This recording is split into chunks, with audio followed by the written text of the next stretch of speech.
The Dodgers have wrapped up spring training. The next game will be real baseball. Opening day. We're getting so close, 2 sleeps away from the start of the 2026 season. Shohei Ohtani was electric on the mound. Did he tell us something tonight? Has he been telling us something all throughout spring training? Also, what are our big takeaways from spring training? We have the 5 Dodgers that impressed the most. We'll hear from Dave Robertson, Will Smith. We were out at the new mural that was unveiled today with Roki Sasaki, Shohei Ohtani, Yoshinobu Yamamoto. All that more coming up next on Dodgers Dugout Live. It's time for Dodger baseball. Welcome to Dodger Stadium. This is the golden age of Dodger baseball. The Dodgers are building a dynasty. You got it, Warrior Parade! We got it, Parade! The Dodgers punch back and head to the championship series! Ohtani starts the 50-50 clock. Monkey magic! Freeman hits the ball to right field. She is gone! Start the party, Los Angeles! Your Dodgers have won the World Series! Think blue, bleed blue, and I'm out. Champ, you gotta knock him out! Live from the heart of Los Angeles, this is Dodgers Dugout Live with your host, Doug McKain.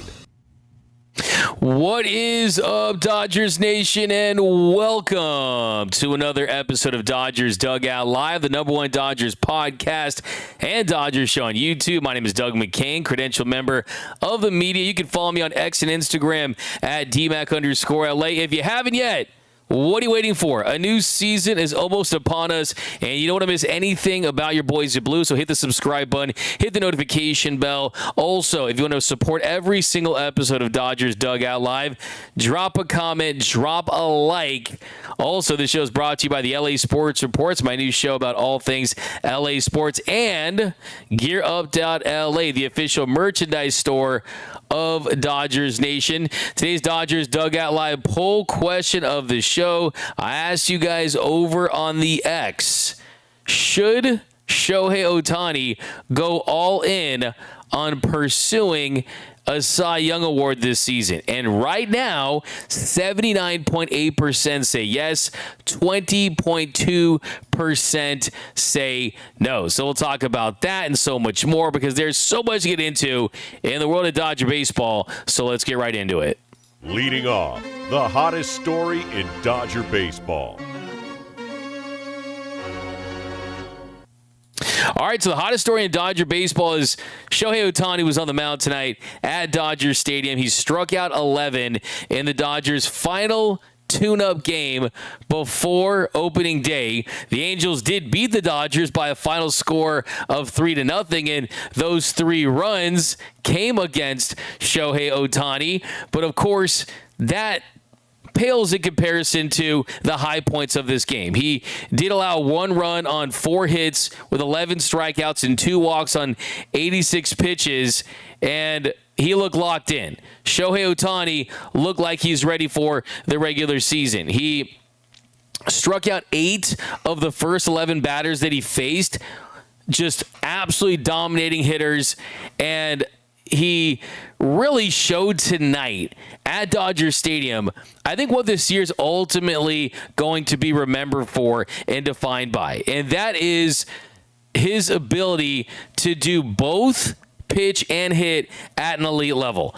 And we know we've seen this before with the Angels in 2022. In 2022, he made a career-high 28 starts, pitched 166 innings, finished 4th in the Cy Young Award voting. But now we're removed from his most recent surgery. Last year, it was about getting back on the mound. They're rehabbing 1 inning at a time. And ultimately, he did flash. He definitely proved that he still could pitch at a high level. But tonight, it was about trying to make sure, I think, that he's dialed in at the start of the season. And just from talking to people that are very close to Shohei Ohtani, one thing I was told was that Shohei doesn't want to be babied, or he doesn't want to be just limited to what he can do on the mound. When he's in the rotation, he wants to be in the rotation. He wants to make his turn through the rotation. He wants to be able to pitch 6 innings, 7 innings.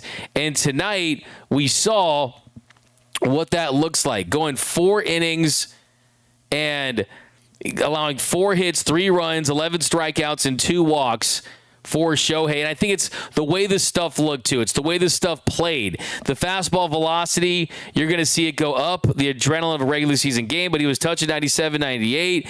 The way that he was consistently pitching tonight, I think it lets you know that, hey, this is a guy that, yes, he was at the WBC pitching for Team Samurai and Japan, but he didn't miss a beat. And he didn't let that experience take away from his ramp up towards the season. He threw in Miami, threw 59 pitches, had those strikeouts, and was looking dominant. And Shohei said it himself that experience pitching in front of packed crowds and playing meaningful baseball was going to help him kind of accelerate the ramp up for this season. Now, tonight he threw 31 four-seam fastballs, 17 curveballs, 16 sweepers, 14 sinkers, and 8 splitters.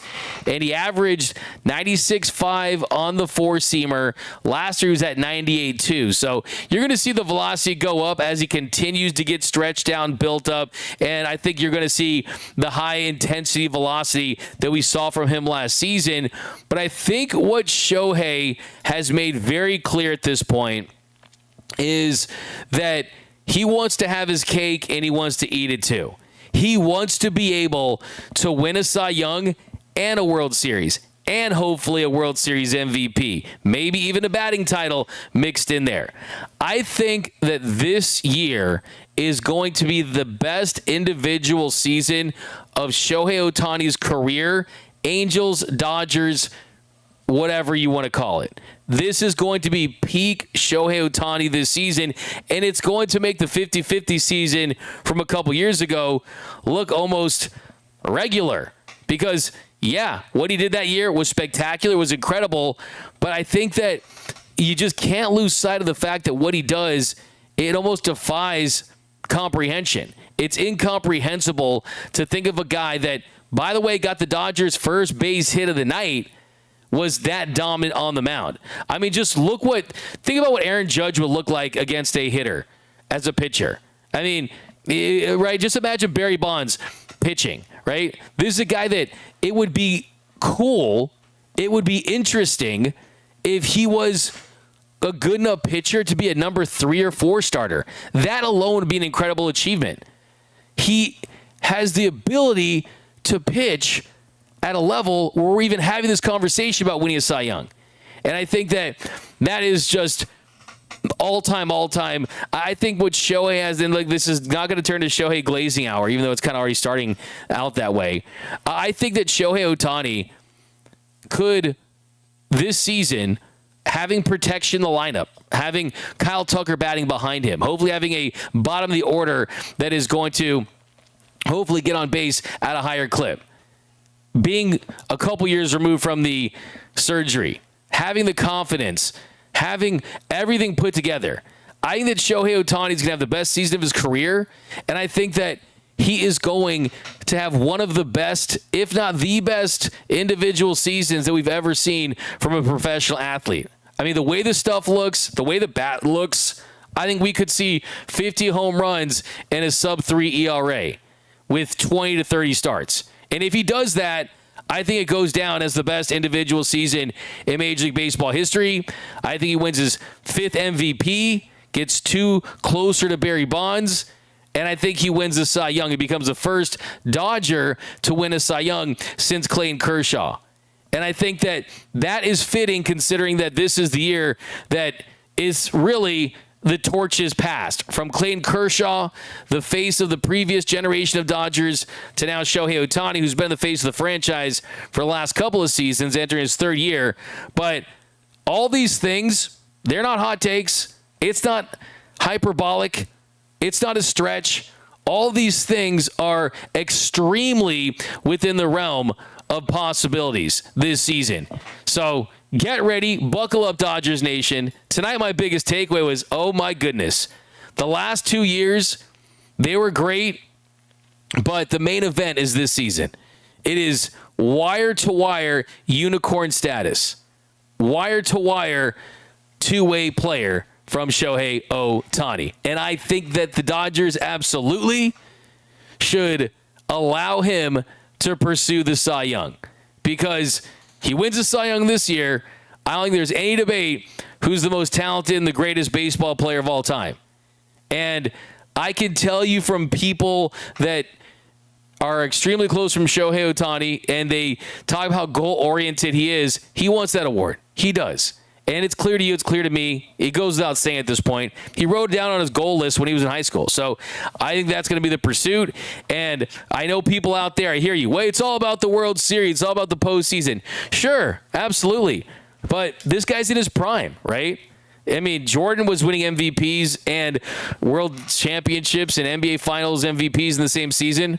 There's no reason why Shohei Ohtani can do both, because he's superhuman. He is Superman in baseball cleats. All right, got some comments here. We got Andy Chen, what's up? We got El Manchigan. Check out D-Mac, looking all cute and fancy in his LA polo. And let's go Dodgers hat. Shohei is a savage. Go get it. Andy Chen, what is up? MVP. Go get the Cy Young Muad'Dib.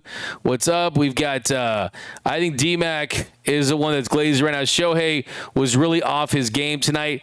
Look, he was locked in, then kind of later, it was pretty apparent that he kind of got his work done, and he was going to be out there pretty quickly after that. I thought there were some really cool moments. The nasty strikeout when he got Soler. I mean, that was just straight up dirty. I mean, you're talking about a sweeper that just died off the plate, and I mean that was certainly a nasty pitch right there from Shohei Ohtani. And then how about the pitch that he struck out Mike Trout with? That pitch is a pitch that it was a little more in the zone than the one that he got Trout with in the WBC, but still just a really, really nasty pitch. Let's take a look at some of these. Let's take a look at some of these pitches from Shohei Ohtani. Look at the one, the sweeper to get Soler. 83 off the plate. How about this curveball to get Candelario? Look at the drop on that. Starts up, dies out of the zone. That curveball's been the big difference. And then he was still touching fastballs off the plate.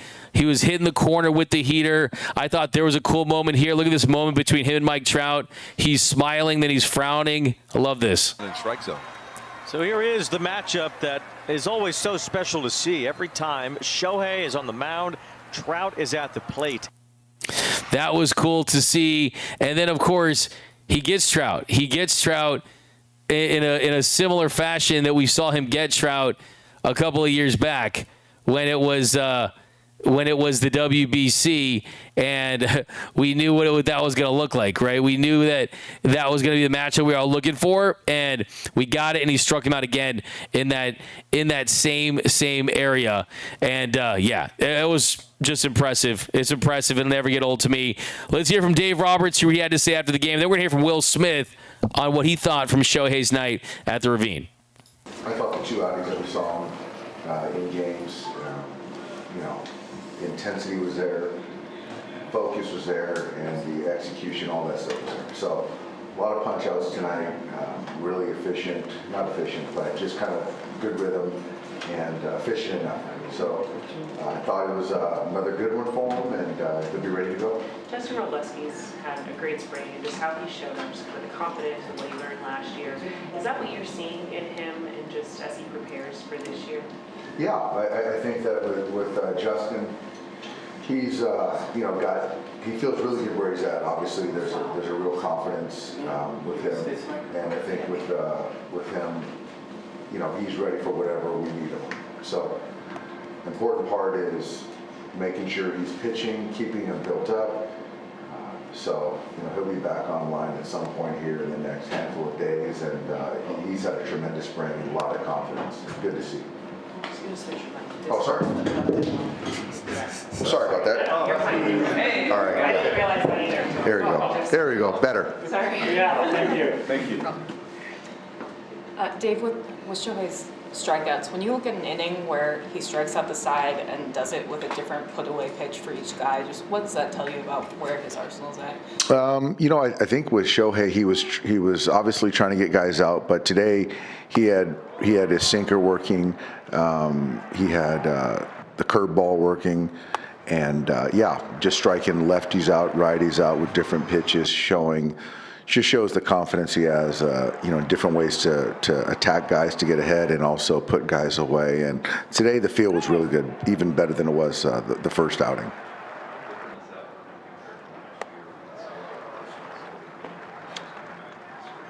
A lot different. I think that last year, which is to be expected, he was trying to, get the feel of getting back into compete mode and out of that rehab mode and trying to figure out that slider, the sweeper,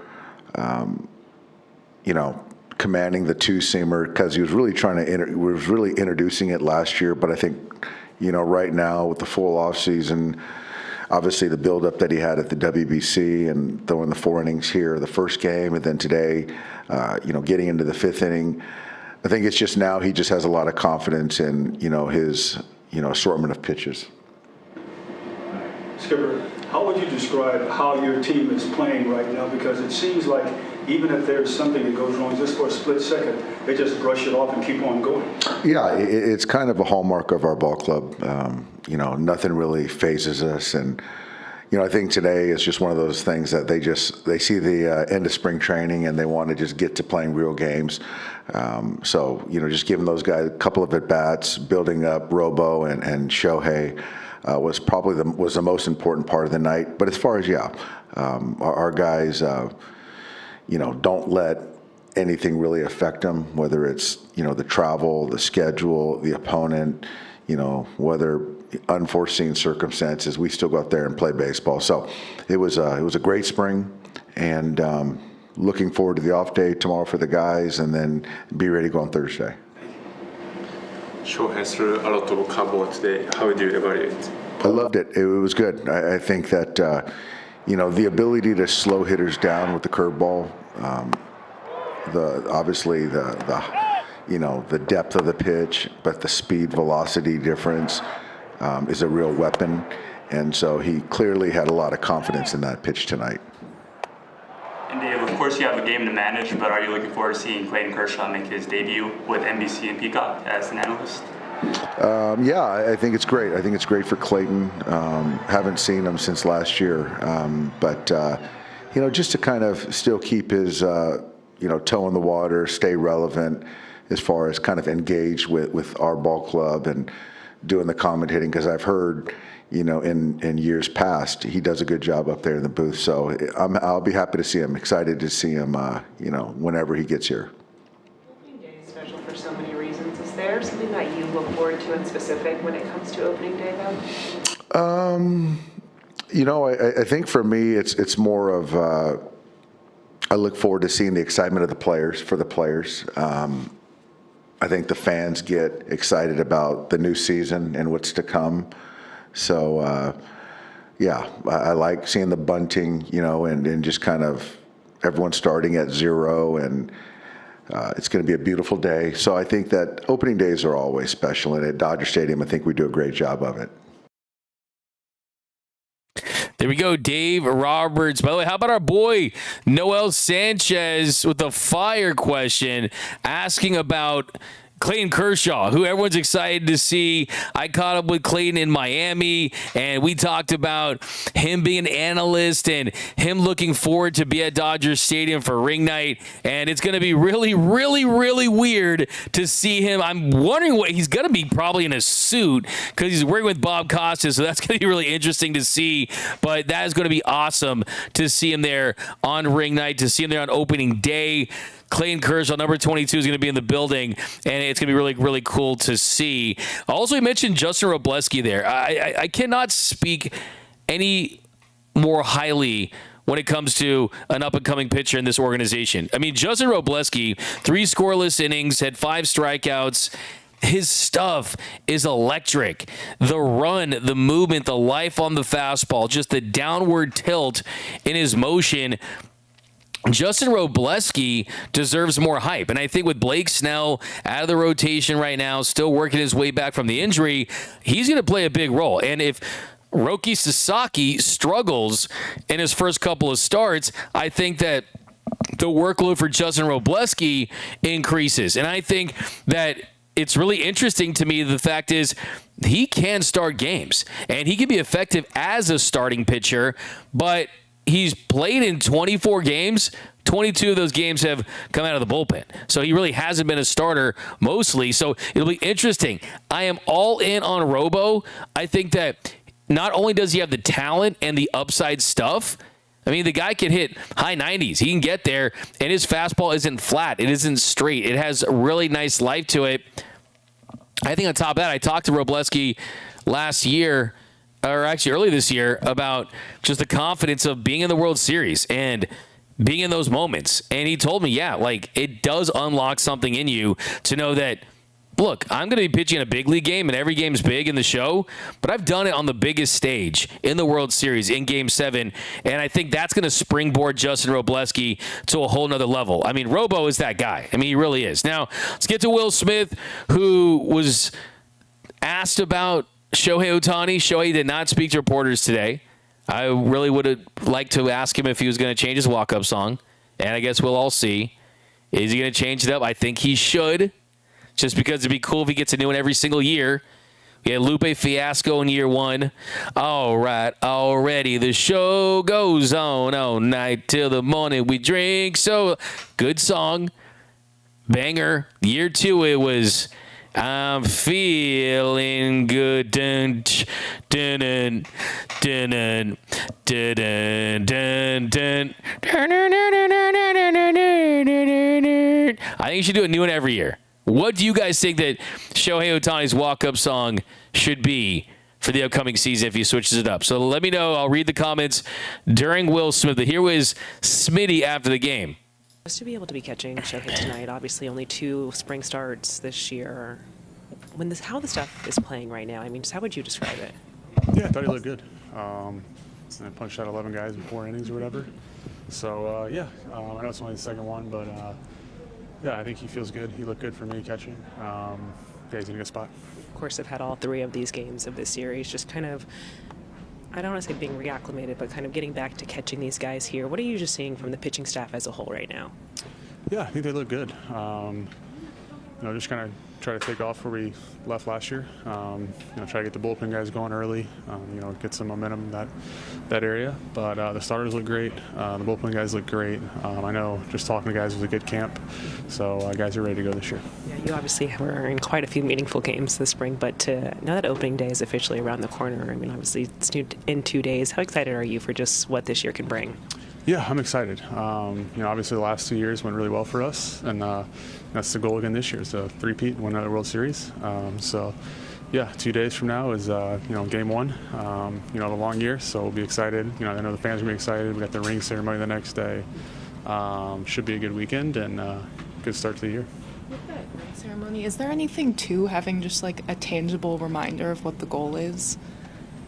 I get my ring and I put it in the safe and I don't really look at it ever again. So, it brings back all the emotions from, the prior year. You like showing it to friends and stuff. It's cool. For me, the motivation is just winning, being with these guys each and every day and competing with them and working towards that goal. When Shohei has everything in the strike zone like that, how fun is that to catch? Yeah, it's fun. He's obviously punching some guys out today. He looked really good. There's Will Smith, all business. You can tell a lot of these guys, they're ready to pursue a three-peat, and I think it's going to be a beautiful ceremony. You're going to have Anthony Anderson there once again. Magic Johnson is throwing out the first pitch on opening day. There's going to be a lot of pageantry. The bunting's going to be around. You're going to have the air flyovers, the F-35s, I believe, and it's going to be really an amazing day for sure. But I think this team is ready to turn the page right after and go all in. Go all in. By the way, we will give you some details. Give you all the deets. You guys want the deets for opening day and the ring ceremony? So Keith Williams Jr., he's going to be singing the national anthem on Thursday. It's the first time that he's done it since 2023, so we've seen him in the postseason, seen him on opening day. Magic Johnson is going to throw out the first pitch, and then we are going to see the flyovers. The flyovers will be really awesome. You're going to see the flyovers, and that was always something that I think is great about opening day, is you get to see a lot of stuff that you don't always get to see, right? You don't get to see it. I mean, it's just for opening day and just for the ring ceremony. So that's going to be really, really cool to see. And then I predict that Friday, Clayton Kershaw is going to throw out that first pitch.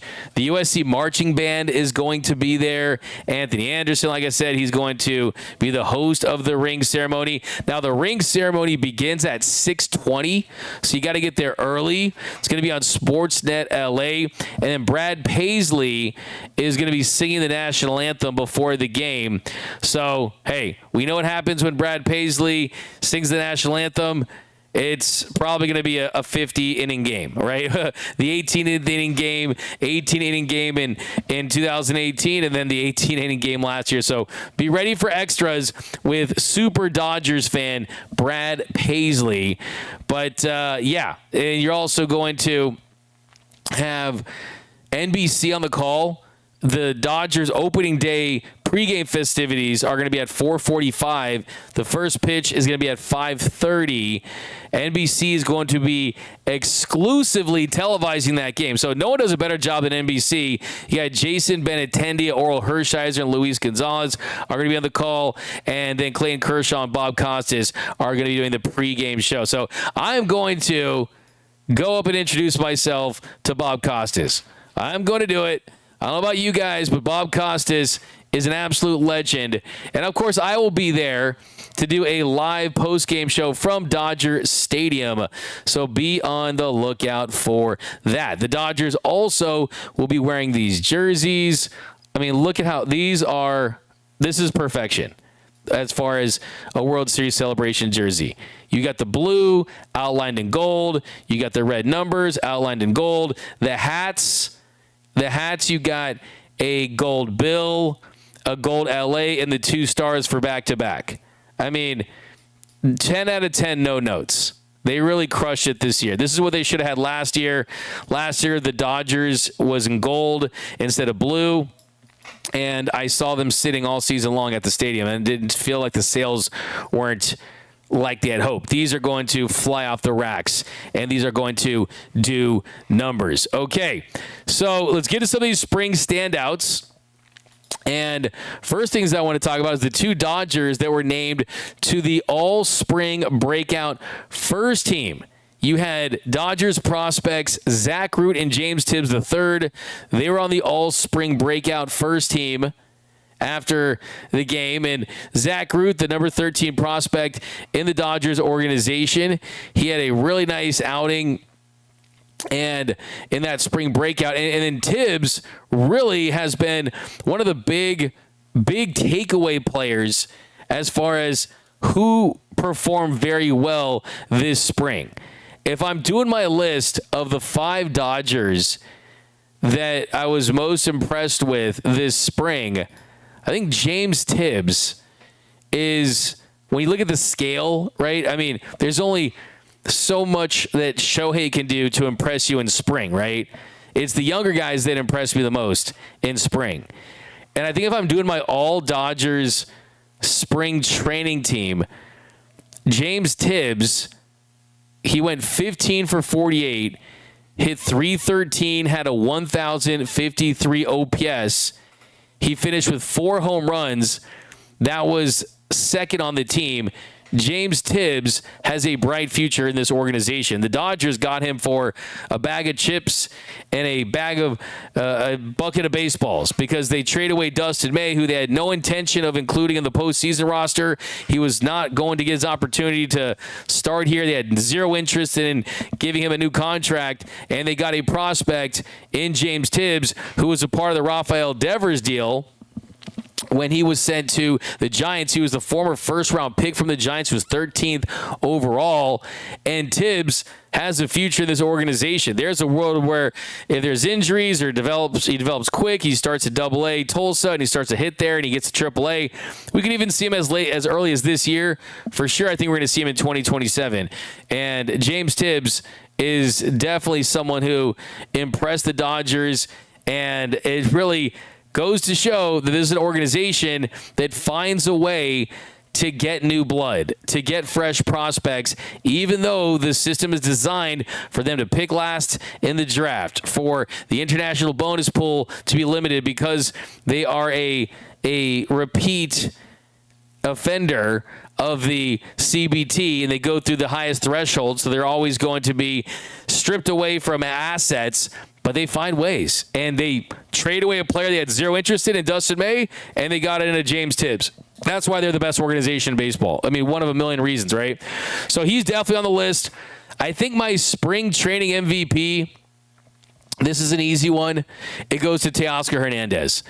Teoscar Hernandez went 22 for 49, hit 449, slugged 837, had a 1,328, a 1328 OPS, had 5 homers, 2 doubles, 21 RBI, 10 strikeouts to 3 walks, 19 games. Teoscar Hernandez worked his butt off this offseason. I was talking to Carlos Baerga about this in Orlando at the winter meetings, and he told me that he was a man on a mission and that he was not completely 100% healthy last season. He played through injuries. His swing was impacted. His defense was impacted. He dropped some weight this offseason. A lot of guys always say they're in the best shape of their lives, but I think this is the best shape that Teo's ever been entering a Dodgers season. And look at where he's going to bat in the lineup. I mean, he's going to bat down there 6, 7, 8, like not 8, but 6, 7, something around that. And I think he's going to have so much success that I expect him to be batting higher in the lineup.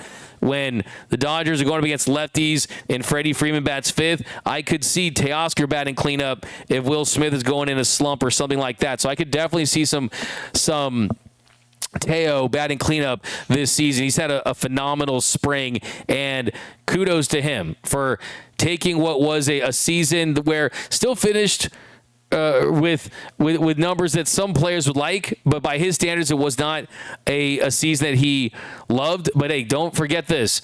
If it weren't for Teoscar Hernandez's home run in Game 1 of the NLDS, I don't know if the Dodgers would win the World Series last year. So he still had a massive impact. So he's second on the list.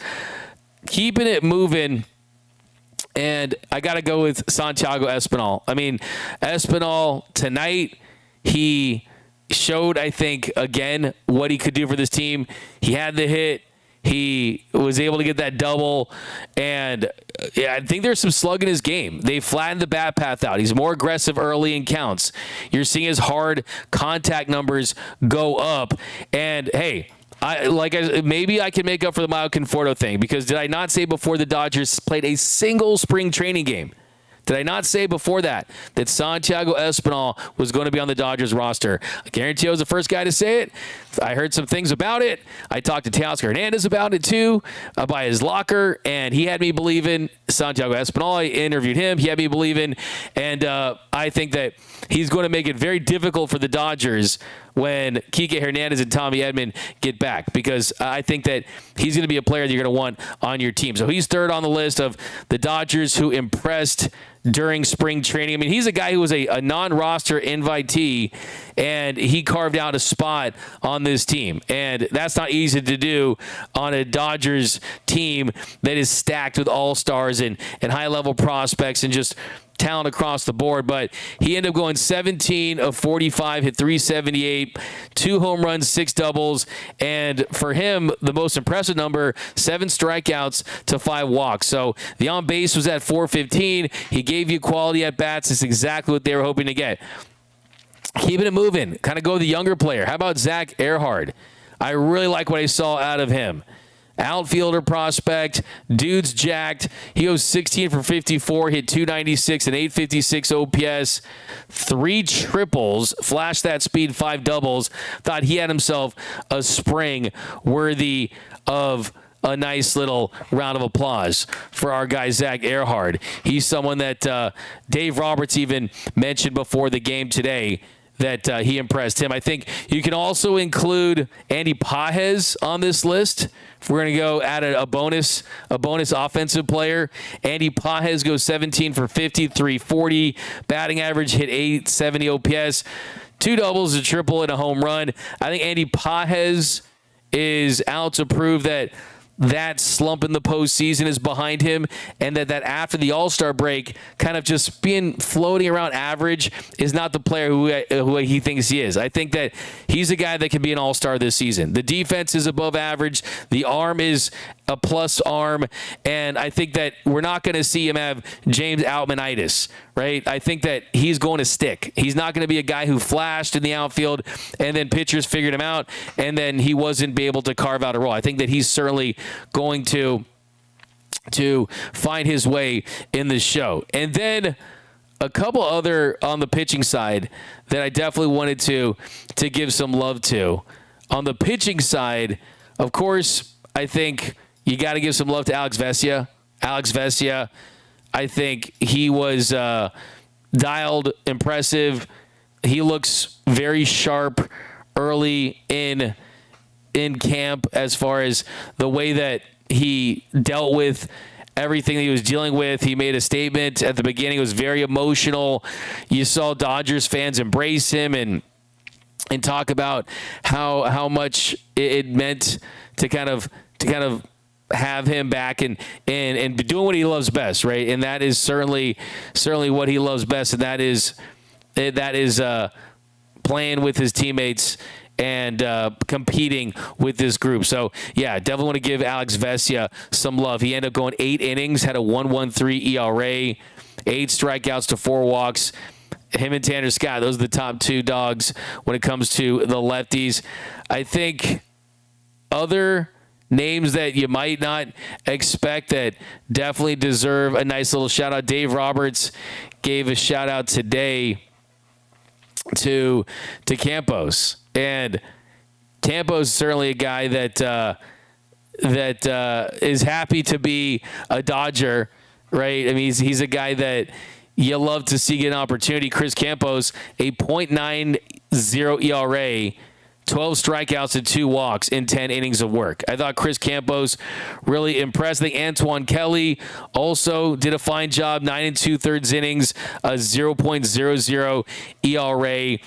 And I think those are 2 guys that really just took advantage of opportunities. I mean, this guy's got to pitch, right? They need outs, and he was someone that was really interesting to see for sure. I mean, those are the guys that really stood out to me. And I mean, of course, you've got the names that we all talk about.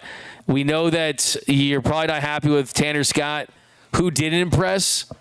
Tanner Scott, a 4.5 ERA in 8 innings. I still believe. I really do. I think that it's going to take some big league action there. We talked about Robleski, and Ryder Ryan was pretty interesting. A sub-4 ERA, but River Ryan, I think, was the last one I'll throw in there, too. A 1.86 ERA in 9 2/3 innings, 12 strikeouts to 4 walks. I'm expecting a huge year from River Ryan. So that's my all-spring training team. And now it's time for real baseball, and now it's time for your questions on the 7th inning stretch. The 7th inning stretch.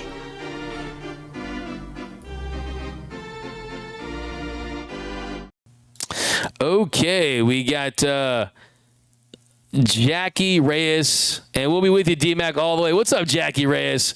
Appreciate you rocking with us. We got Krista Helicopter 007. I hope Magic and Baba Booyah. Magic with the no-look pitch. That'd be pretty cool.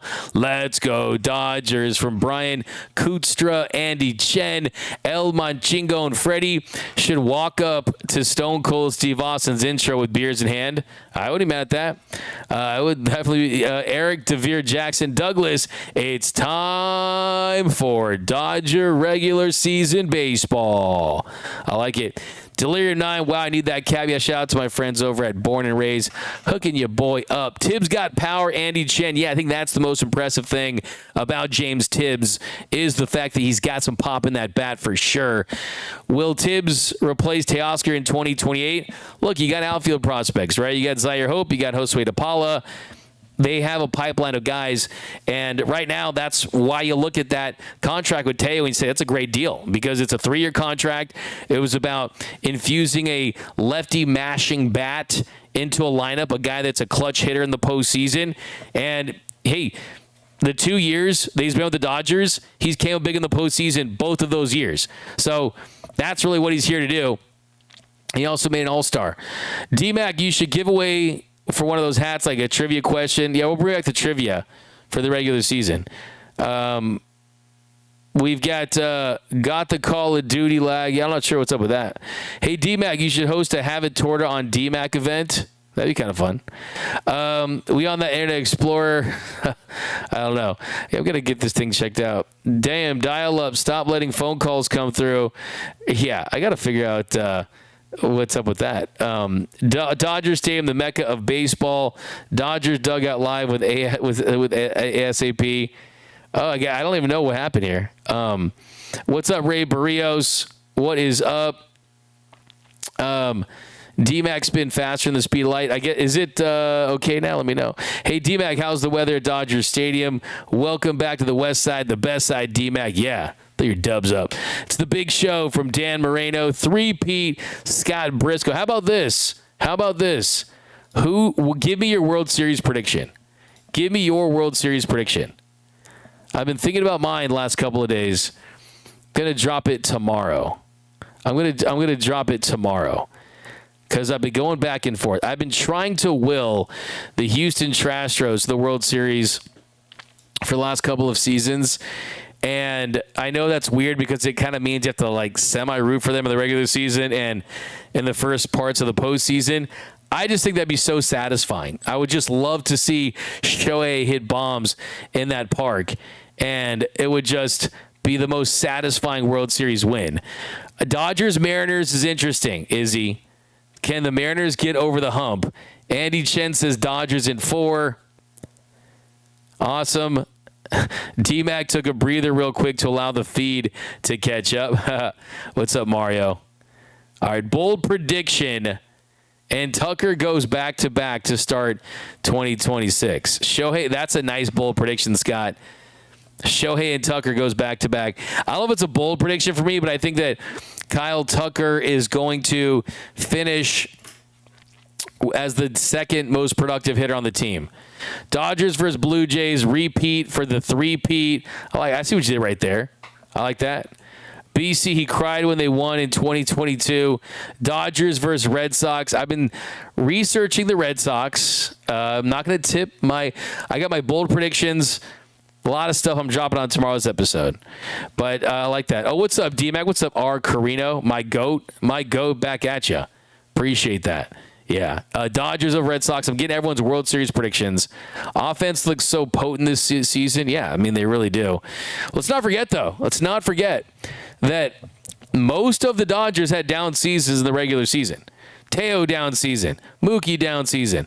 Muncy was injured, struggled early on. Tommy Edman down season. Andy Pages, great to start, struggled after the All-Star break for the most part. Outside of Will Smith and Shohei Ohtani, most Dodgers had down seasons. Johnny Rad, D-Mac, if Roki Sasaki doesn't do well in the first few starts, do you see him going down to AAA to work it out or become the closer that he really is? I know he came to the MLB to start, but it is what it is. So, look, I mean, if you watch my other show that I've been doing with Jerry Hairston Jr. and Fabian Ardaya, the Dodgers Collective, we talked about the fact that is a problem for October, right?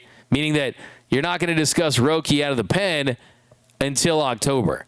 They're going to give him runway as a starter because as a starter it allows him to develop third and fourth pitches and gain confidence and make sure the mechanics are in line. So I think the next step would be to go down to AAA as a starter and then give him another opportunity because it would be a very big move, and it would be crushing. It'd be absolutely crushing and disappointing for Roki Sasaki if he were to be demoted into being a bullpen piece, which is not going to happen anytime soon. It isn't. Only time we're going to be talking about Roki as a reliever would be towards the end of the season, entering the postseason. Someone is going to slump, always happens. D-Mac, it's okay. Classic, losing ain't bad. What's up, Mr. Classic? Padres are, here we go. Andy Chen with a comment of the show. Padres already booked their Cancun tickets. Finish him. Mario, sorry to say it, but Roki is brokey. Come on now. Come on. Dodgers versus Tigers. Interesting, Abe's Huerta. That'll be interesting. The Dodgers versus Tigers. I can't wait to see that. You know why? It'll be a great storyline. Tarek Skubal pitching against his old team after the Dodgers trade for him at the deadline. Book it. Of course, I'm just having fun here. We got... sorry, I made myself sneeze. Dodgers over the Guardians. White Sox versus Marlins 2026 World Series. El Manchingon. Bruh. Come on. Let's see what else we got. Worst of all, our bullpen was taxed and basically non-existent in the postseason. Roki should be in AAA. That's from Indigenous 69. Nick Harm, Dodgers over Venezuela. Good times. Roki was critical in the postseason, absolutely.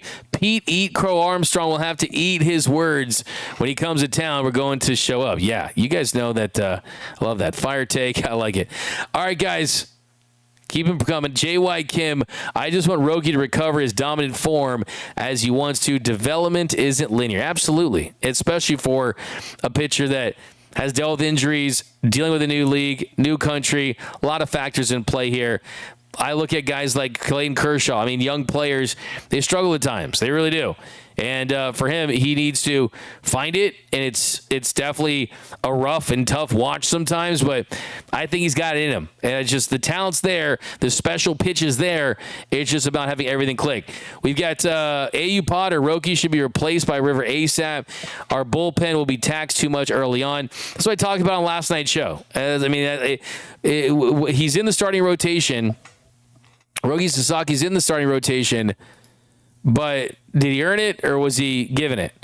So, I mean, that's the thing. I would say if it's just purely based on results, then I look at no, he did not earn it. And I don't think that this was, he pitched well out of the bullpen last year, so we'll reward him by giving him a job in the rotation to start there. I don't think that's the case either. I think that they just see the upside. The truth is the upside certainly is there. His ceiling is a lot higher than Ha-Seong Kim's is. His ceiling is a future ace. It's tough to say that now, but that's what it is. We've got, has Mookie gained any weight back in the offseason? This from Mr. Brad Martin. He's gained it all back, and most importantly, the bat speed, which was significantly below average during parts of last season, his bat speed is back. And he's never a guy that had great bat speed, but at least it's where it needs to be to take advantage of how he has success with his timing and the ground force and getting his barrel where it needs to be. And what Mookie said recently was that he's not guessing anymore. And he doesn't have to guess, and he doesn't have to go to work and show up and have a different swing like he did last year through long stretches. So, yeah, I mean, he's definitely in a much better spot to start this season. We've got Teo raking will really pressure opposing pitchers. Yeah, this lineup, there's just nowhere to hide. I mean, on paper, this lineup has a chance to go down as one of the most potent, ferocious lineups in the history. This is the Blue World Order, the BWO, and they're absolutely, absolutely terrifying on paper. I mean, Teo and Muncy, guys are going to be batting in the 6-7 spots. Those are guys that are your 3 and 4 hitters for most teams in Major League Baseball. We've got the OX experiment. No one is trading for Tanner Scott. History man Miguel Rojas is going to get the loudest standing ovation in Dodgers Stadium in that stadium's history. I wouldn't know about in the stadium's history, but he's going to get a big ovation, and I think that's really cool because I did not forget the Dodgers fans that won him DFA last year. I will not forget there's a large faction, not just of, a lot of people didn't want him during certain times after Chris Taylor and Austin Barnes were gone. And Miguel Rojas told me this himself, that really bugged him and that he took that very personally. And I couldn't be happier. I mean, Miguel Rojas has been really good to me. He allowed me to break the story that he was retiring. I was the guy who was lucky enough to break that story, and it was great to hear that from Miguel Rojas himself because he's given so much to the game. Dave Roberts talks about this a lot, where the game rewards you, and the game certainly rewarded Miguel Rojas, an absolute just baseball to the core type of guy. And look, I think that if I had to pick between him and Justin Turner, give me Miguel Rojas, man, as the future manager of the Dodgers, man. And I love JT. I'd take them both. Have them both be on the same squad. Give me Chase Utley. All right, let's keep it moving here. Extended 7th inning stretch tonight.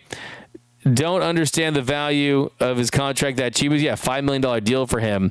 All right, guys, we are running out of time. So let's get to the walk-off.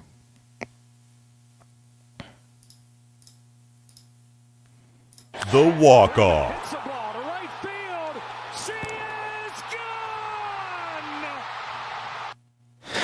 Okay, so how about this? Check out this new mural that dropped today, and we were out there, and this new Dodgers mural, and the murals are always awesome. You get a lot of murals in LA, but this is the Samurai of the Diamond mural. Let's give a look here. Look at the Samurai of the Diamond mural. Really, really well done. Really well done. The Samurai of the Diamond mural. And this is a new mural. It's 12 stories on a hotel in Torrance. And it features Dodgers who stood tall in the 2025 postseason. You got Roki Sasaki, Yoshinobu Yamamoto.